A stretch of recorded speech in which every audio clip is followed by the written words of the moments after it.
Good day, learner. My name is Dr. Scarlett Smith. I am the head of the Time Traveling Studies Board here at Wilfrid Laurier. I have an undergraduate degree in Canadian history, a graduate degree in Aboriginal studies, and my doctorate is in education. Congratulations on receiving this rare and exciting opportunity to travel back in time and experience the oppression Aboriginal children received in residential schools all around Canada. You were picked on account of your riveting essay titled Residential Schools, Canada's Secret.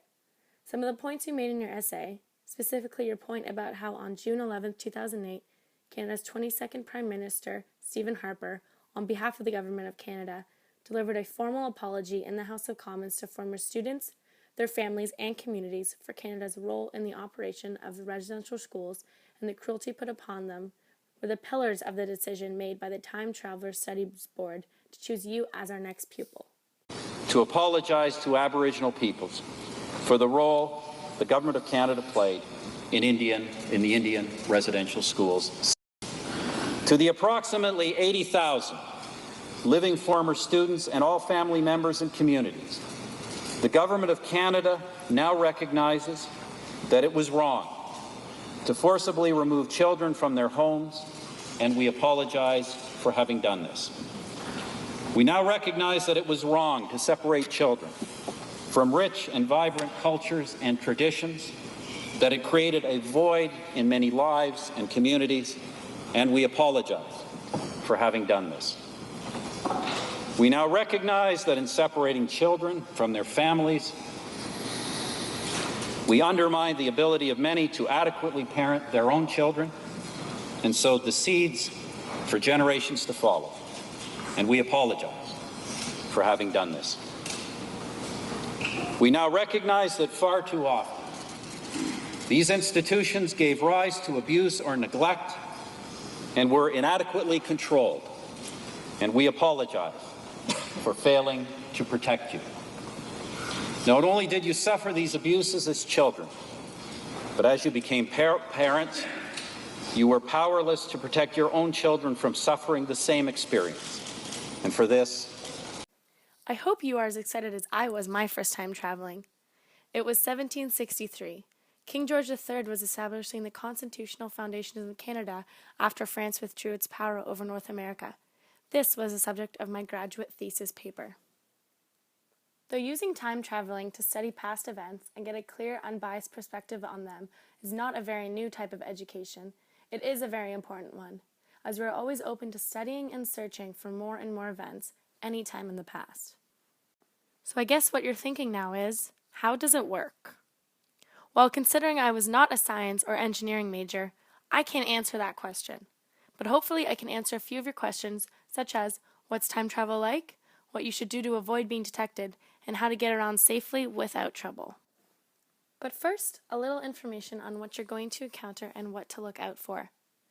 As per your request, you will be observing the Gordon Indian Residential School, about 10 kilometers from the town of Punitchy, Saskatchewan, subsequently known as the longest-running residential school in Canada.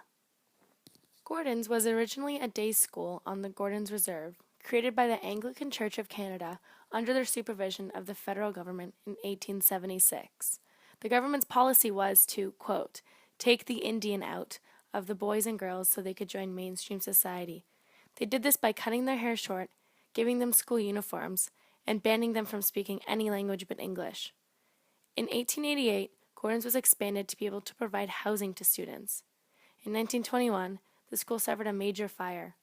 A replacement school was built, out of brick this time, and was opened. In 1929, the school was destroyed by a fire again, closed, and was eventually rebuilt in 1930, now able to house 120 students. In 1945, the school was closed for long periods of time until 1943 because of maintenance and water supply issues. As you may know, you will stay in a house in Punitchy with a lovely family called the Lockharts. They are aware of your assignment and situation. They are happy to help, will feed you and show you around town. You will be able to use their car freely, and they will be happy to assist you with any problems you may encounter. You will be going to the year 1978, where Miles Anderson, Darwin Blind, and Ed Bitternoes, all survivors of the residential school, are living. You must keep in mind that this is a project, and you cannot let anyone know where you're from and why you're there. You must keep a low profile, and most importantly, no technology. This is the 70s. You will have to refamiliarize yourself with a good old pen and notebook. Miles Anderson was just 7 years old when he was sent to Gordon Residential School. Now a painter and a carver, Anderson describes himself as a survivor. Miles Anderson was one of the first former students of Gordon's to go to the police with accusations of sexual and physical abuse, and received a $50,000 settlement because of the abuse he suffered as a child at the hands of the longtime administrator of residence, William Starr. Since then, there have been a total of 6,324 plaintiffs accusing Gordon's of abuse. Anderson spent a total of 8 years at Gordon after the death of his mother. Anderson was notorious for running away with his friend, and Starr would send a, quote, incredibly brutal man to hunt them down and bring them back. Anderson remembers several beatings, specifically one when he was 11. Quote, he banged our heads together so hard he knocked us both out cold. Then he beat us after we were out. Anderson believes that Starr was the reason many of the victims, quote, turned around and abused their spouses. Darwin Blind, another survivor, spent 9 years at Gordon's, starting from when he was 6 years old. Blind talks about his first memories. Quote, my first experience was getting in a lineup of several children my age and being doused with louse oil. They believed every First Nation person was filled with lice and diseases. Most of the sexual abuse happened at night in the dark in the big crowded room or when you went to the bathroom. Blind is now a crisis counselor at Gordon's. I was an alcoholic for over 30 years of my life as a result of that experience. I wasted half my life being a drunk, being a drug addict. I had to almost die to realize that I needed to change my life. That's why we all went down that path of alcoholism, because everybody was so embarrassed, ridiculed by what had happened to us. When we had a voice and we could have said something, but back then it didn't matter whether we tried to say anything. We tried to tell people they didn't want to hear anyways. Finally, I urge you to steer clear of the aforementioned residential administrator William Starr and the former judo instructor at Gordon's, William Strong Eagle. William Starr was convicted in 1993 on criminal charges of sexually assaulting 10 boys between the ages of 7 and 14 from 1968 to 1984, but it is possible he assaulted hundreds. He went away for 4.5 years, sentenced later in the same year for 5 counts of sexual assault at a time when he was working with boys at a Sea Cadet program in New Brunswick. He started at Gordon's as the director of student residence and eventually made his way up to the administrator. Some students say that they will never be able to forgive William Starr. Many are struggling with alcohol and drug addictions and domestic violence. Starr would entice the impoverished boys into sexual acts by buying their silence with money, games, and clothes.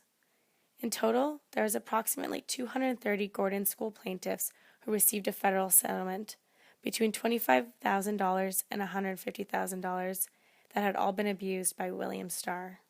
William Strong Eagle, the former judo instructor, was accused in 1993 of sexually assaulting an 18-year-old student in May of 1988, while his wife watched. Upsettingly, all Strong Eagle got was 1 year on probation and a fine of $735. Well, my student, that is it for my introduction to this new chapter in your life.